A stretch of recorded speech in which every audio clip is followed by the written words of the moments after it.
देखो फिलोसॉफी या कोई भी ऑप्शनल में 500 के 500 अटेम्प्ट तो होना ही है अगर आपको सिलेक्ट होना है। ये तो बेसिक लाइन है किसी भी ऑप्शनल में, क्योंकि उसी में मार्क्स मिलने वाले हैं। एथिक्स में, ऑप्शनल में, एसे में और इंटरव्यू में, बाकी तो सबके सेम ही रहते हैं। देखो कोई भी आंसर के 2-3 मेन एस्पेक्ट्स होते हैं। एक होता है ऑब्वियसली कंटेंट, दूसरा होता है addressing the demand of the question. ठीक है, तो कंटेंट रिच होना चाहिए, टू द पॉइंट एड्रेस होना चाहिए, और सबसे इंपॉर्टेंट क्या है, ये सब क्या होना चाहिए, विद इन टाइम लिमिट। अच्छा आंसर क्या होता है, कंसेप्चुअल क्लैरिटी वगैरह, majority of it has already happened. Majority, I am not saying पूरा हो गया। जैसे जैसे आंसर और लिखेंगे उस पर्टिकुलर कॉन्सेप्ट का क्लैरिटी और बढ़ेगा। अगर स्ट्रॉसन कॉन्सेप्ट ऑफ पर्सन की क्वेश्चन आ गया, एम प्रेडिकेट, ई प्रेडिकेट, तो उसका लिंक क्या है अभी तुरंत याद नहीं आएगा, ठीक है, लेकिन एक आध आंसर लिखेंगे, you will come into the flow. That's how it has to be done. So hello students, welcome back.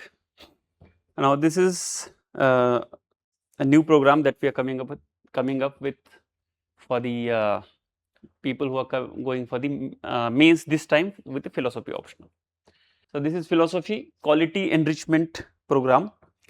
It is called plus because test series is also included. Okay, and this is focused on, or would be focused on, for the people who are writing mains this time. So it will be little cramped, little intense, so you have to be ready for that. Okay, we are starting on 5th of June.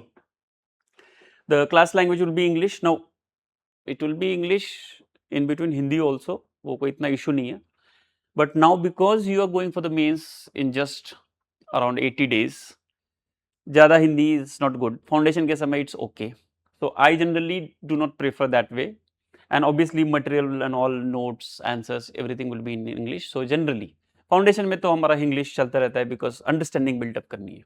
So here it will be purely, और not purely but predominantly in English. Okay, so let us see briefly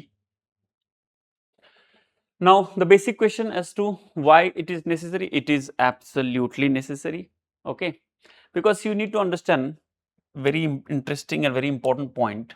For simple, for selection you need what, marks. For marks, the best option is marks in optionals. Optional marks are possible only if good answers, time management,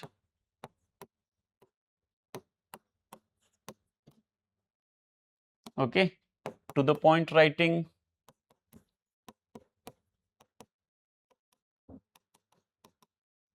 okay, articulation,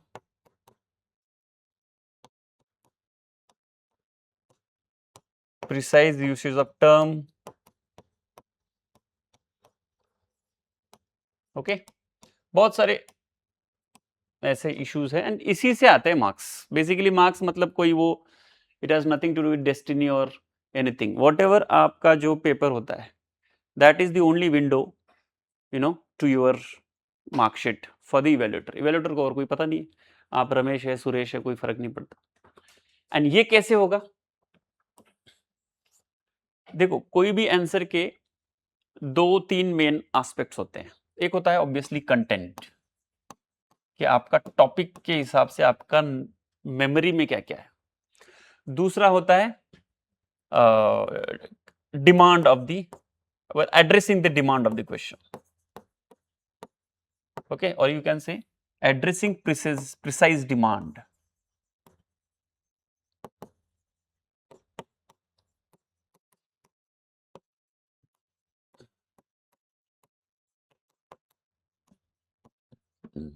ठीक है, तो content rich होना चाहिए, to the point address होना चाहिए, और सबसे important क्या है, ये सब क्या होना चाहिए, विद इन टाइम लिमिट.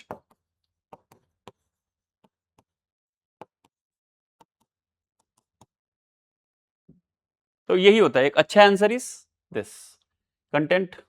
अब देखो कंटेंट का क्या मतलब है, टू द एक्सटेंट पॉसिबल जो टिपिकल टर्म्स हैं, जो खुद वो थिंकर ने यूज किए हैं, ठीक है, वही यूज करने हैं.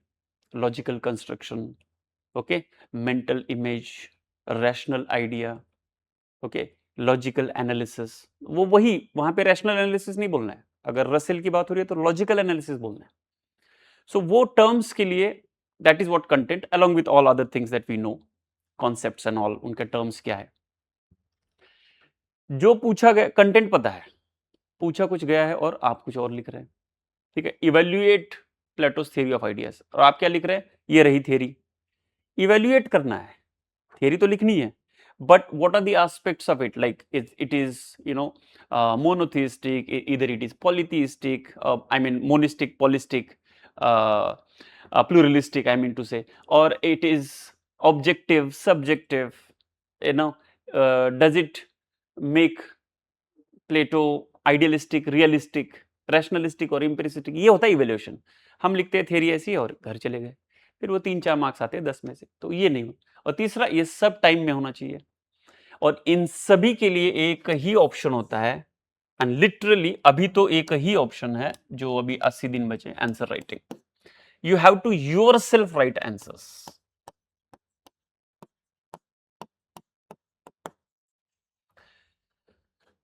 एक चीज और समझना कि अभी जैसे प्रीलिम्स वगैरह दिए हैं, तो obviously majority of you would have had gone through some basics of philosophy की फाउंडेशन, ऑब्वियसली। मतलब ऐसा तो कोई नहीं होगा कि सर फिलोसॉफी की तो किताब ही नहीं खोला मैंने, ऐसा नहीं होगा, प्रीलिम्स दी है तो now you should change your normal cause and effect cycle that we say.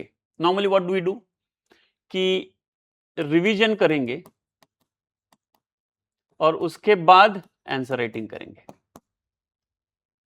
अभी उल्टा करना है, ठीक है। अभी क्या करना है, आंसर राइटिंग करेंगे और बाद में घर जाके रिवीजन करेंगे। तो पहला आंसर खराब ही होगा, कोई दिक्कत नहीं, लेकिन गाड़ी शुरू तो हो गई। अदरवाइज व्हाट हैपेंस, आप रिवीजन करते रहेंगे 30 जुलाई तक, और फिर बोलेंगे अरे रिवीजन तो हो गया, अभी आंसर राइटिंग 15 दिन में तो नहीं होगा। सो कोई इशू नहीं है, आंसर खराब लिखो, लेकिन लिखो और फिर रिवाइज करो, कोई दिक्कत नहीं। खराब आंसर है, रिवाइज हो जाएगा, उसमें आपको क्लास में आंसर राइटिंग हो जाएगी। फिर उसके बाद उसी समय उसी क्लास में इसका आंसर क्या होना चाहिए मैं लिख ही दूंगा सीधा, कि देखो इंट्रोडक्शन ऐसे, स्ट्रक्चरिंग उसका ऐसे, ये यहाँ पे टेबल डाल सकते हैं, यहाँ पे डायग्राम डाल सकते हैं, वो सब हो जाएगा। मॉडल आंसर आपको मैं बाद में पोस्ट भी कर दूंगा, छाप के, मतलब उसको क्या बोलते हैं, पेपर फॉर्मेट में या ऑनलाइन फॉर्मेट में, जो भी है प्रॉपर मॉडल आंसर। और उसके बाद आपका क्या होगा, आप उस दिन जाके फिर चेक करोगे कि ये तो नहीं समझ में आता, ये तो पॉइंट अच्छा था, मुझे क्यों याद नहीं आया, व्हाटएवर। और ये भी हो सकता है कि यार ये तो मुझे पता ही नहीं था कंसेप्ट पूरा। जो भी है एडिशन हो गया ना नॉलेज का, 5 जून से ही शुरू हो जाएगा। नहीं तो रिजल्ट आने तक रुको, और फिर वही फिर अचानक ये रिवाइज करना है, वो रिवाइज करना है। रिवीजन किस चीज के लिए, आंसर अच्छा आने के लिए। आंसर कब लिखेंगे, तो इसीलिए जितना रिवीजन आपका हुआ है, हाँ ये हो सकता है कि एक एक टॉपिक लेंगे कि भाई जैसे चारवाक और बुद्धिज्म, 2 टॉपिक 2-3 दिन पढ़ लिए एंड क्लास में के आंसर लिख लिए, वो कर सकते हैं। उतना I can tell you, because वो स्ट्रक्चर आपको मिल जाएगा कि कौन से दिन में कौन सा डिस्कस होना है। एक दिन में 2-3 थिंकर्स तो हो ही जाएंगे, चारवाक के 2-3 क्वेश्चन हो जाएंगे, बुद्धिज्म के 2-3 हो जाएंगे, फिर उसके बाद जैनिज्म के 2-3 हो जाएंगे, सांख्य के 2-3, ऐसा। तो वो आपको फायदा ये हो जाएगा कि you will get some breathing space to fast go through, ठीक है। टाइम बिल्कुल नहीं है, and we have to come out of this foundation mode कि मुझे पढ़ना है, पढ़ना वढ़ना कुछ नहीं, मुझे जल्दी आगे निकलना है। ये माइंडसेट होता है ना, उसको बोलते हैं सेंस ऑफ अर्जेंसी। बहुत लोगों को क्या होता है ना, वो समझ में नहीं आता सेंस ऑफ अर्जेंसी क्या होता है। वैसे तो फिर 10 साल पढ़ते बैठो, एक्सपर्ट तो नहीं बनने वाले कभी। सेंस ऑफ अर्जेंसी है कि ठीक है, जितना हो गया, ठीक है, 60% अंडरस्टैंडिंग हुआ है, बाकी नेक्स्ट रीडिंग में हो जाएगा, बाकी नेक्स्ट आंसर राइटिंग में हो जाएगा, लेकिन जल्दी निकलो आगे, क्योंकि बहुत सारा कवर करना है, ठीक है। We have to start with sense of urgency, ठीक। इसी कंटेक्स्ट में फिर जैसे मैंने बोला कि ये 5 तारीख को इसलिए शुरू हो रहा है, तो हफ्ते में 3 से 4 दिन लेक्चर्स होंगे, 2-2 घंटे के, उसमें बैठ के answer writing, basically answer writing होगा, कुछ डाउट क्लियरिंग होगा, कुछ टॉपिक अगर आपको समझ में नहीं आ रहा तो उसका क्लियर होगा। और वीकली एक अगर टेस्ट सीरीज भी ज्वाइन किए हैं, वैसे ऑप्शन तो है ही, तो उसमें अपना 6 सेक्शनल टेस्ट एंड 4 अपना क्या फुल लेंथ टेस्ट वगैरह, वो सब जो होता है वो टिपिकल होता है, वो सब होगा, ठीक है। तो बेसिक पर्पस समझो, जल्दी, and answer writing is the most important. Because देखो, अच्छा आंसर क्या होता है, कंसेप्चुअल क्लैरिटी वगैरह majority of it has already happened, majority, I am not saying पूरा हो गया। जैसे जैसे आंसर और लिखेंगे उस पर्टिकुलर कॉन्सेप्ट का क्लैरिटी और बढ़ेगा। अगर स्ट्रॉसन कॉन्सेप्ट ऑफ पर्सन की क्वेश्चन आ गया, एम प्रेडिकेट पी प्रेडिकेट, तो उसका लिंक क्या है अभी तुरंत याद नहीं आएगा, ठीक है, लेकिन एक आधा आंसर लिखेंगे, you will come into the flow. That's how it has to be done. And अभी नॉलेज की टेस्ट तो चलो है, knowledge is the basic thing, but आपके वो 150 वर्ड में आपको खत्म, आपका जो भी चार वाक है, इतनी बार हमने चार वाक पढ़ लिया, आपको कितने 150 वर्ड में पूरा चार वाक लिखना है, जो पिछले 2 साल में पढ़ रहे हैं आप। एक ही सवाल आता है मैक्सिमम 2, ठीक है। जैनिज्म जितना भी आपने पढ़ा है, वेदांता जितना भी पढ़ा है, आपको जो भी है समझो 150 और 200, ठीक है, 300-400 वर्ड से ज्यादा लिख ही नहीं सकते, उतना ही है आपका वेदांत का नॉलेज। बट तो पॉइंट ये है कि वो लिखने की आदत तो होनी चाहिए, ठीक है। और फिलोसॉफी में बहुत ज्यादा, फिलोसॉफी एक चीज अच्छी है, जैसे आप लिखोगे, क्योंकि इसमें फैक्ट नहीं है, तो जैसे आप लिखोगे और क्लैरिटी बढ़ेगी ही बढ़ेगी। फिलोसॉफी की एक अच्छी चीज है, क्योंकि एब्स्ट्रैक्ट चीजें हैं, एब्स्ट्रैक्ट चीजों को जितना इंटेलेक्चुअलाइज करोगे उतना और शार्प समझ में आती है, इसलिए लिखना जरूरी है। इनफैक्ट लिखना is part of your revision itself, मैं तो बहुत मानता हूँ। आंसर राइटिंग एंड रिविजन कोई अलग चीज नहीं है। Answer writing is the best way to revise, specially abstract things. GS वगैरह में क्या होता है कि अलग क्वेश्चन के अलग फैक्ट्स होते हैं, इसलिए थोड़ा पढ़ना ज्यादा पड़ता है, कि नहीं एग्रीकल्चर का अलग पढ़ लिया, डिजास्टर मैनेजमेंट का अलग पढ़ लिया। फिलोसॉफी में ऐसे नहीं होता, ठीक है। और दूसरा है कि फिलोसॉफी के क्वेश्चन में थोड़ी फिलोसॉफिकल लैंग्वेज भी आनी चाहिए, उसके लिए इटरेशंस लगेंगे। आप पहला क्वेश्चन लिखा, दूसरा, तीसरा, मॉडल आंसर चेक किया, फिर धीरे धीरे धीरे वो वर्ड्स आने लगे, ठीक है, कि कॉन्शियसनेस इज एन इपिफेनोमेना, ये शब्द चार वाक्य इसमें आपका आना चाहिए, लेकिन वो आता नहीं है। आप बाय प्रोडक्ट लिख दोगे वो भी चल जाएगा, लेकिन epiphenomena is epiphenomena, that's what the word has to be there. ये जो sharpness of the philosophical language, ऐसे सब जगह, वेस्टर्न में तो बहुत जगह है, ठीक है। नोइसिस क्या है, नोइमा क्या है, ये चीजें उसमें आनी चाहिए। नेचरा नेचराटा, नेचरा नेचुरंस, दोनों अलग चीजें, ये आनी चाहिए आंसर में, फिर आपके स्कोर बढ़ने की। और वो होता है खुद लिखने से, सिर्फ पता होने से, मेरे से सुनने से नहीं होगा। सो फिलोसॉफिकल लैंग्वेज भी आनी चाहिए। और वो see it's not some conscious moral decision कि I will start doing philosophical language now, ऐसा नहीं होता। If you practice it will happen, if you don't practice it will not happen, simple concepts, ठीक है। जैसे अप्रायरी, अपोस्टेरियरी, यही वर्ड आने चाहिए, इनहेरेंट नहीं आएगा हर जगह word. Categories on inherent, no, categories are a priori, they are a priori categories of understanding, inherent categories understanding नहीं। एंड आई एम सेइंग, मतलब टेलिंग यू, ये होता है, वो लिख के आते हैं इनहेरेंट, क्योंकि वो फ्लो में ना याद ही नहीं आता ना, अप्रायरी, घर जाके पता चलता है कि अरे अप्रायरी लिखना था, ठीक है। तो ऐसे। दूसरा टाइम मैनेजमेंट, देखो फिलोसॉफी या कोई भी ऑप्शनल में 500 के 500 अटेम्प्ट तो होना ही है अगर आपको सिलेक्ट होना है, ये तो बेसिक लाइन है किसी भी ऑप्शनल में, क्योंकि उसी में मार्क्स मिलने वाले हैं। एथिक्स में, ऑप्शनल में, एसए में और इंटरव्यू में, बाकी तो सबके सेम ही रहते हैं, ठीक है। तो वो आंसर राइटिंग के मतलब जो अपना टाइम मैनेजमेंट है, वो उसका एक और एक ही ऑप्शन है। खुद को बता के टाइम मैनेज नहीं होता, प्रैक्टिस से ही टाइम मैनेज होगा, ठीक है। दूसरा होता है जैसे डायग्राम्स हो गए, टेबल्स हो गए, चार्ट्स हो गए, फ्लो चार्ट्स हो गए, कहाँ क्या यूज करना है, ठीक है।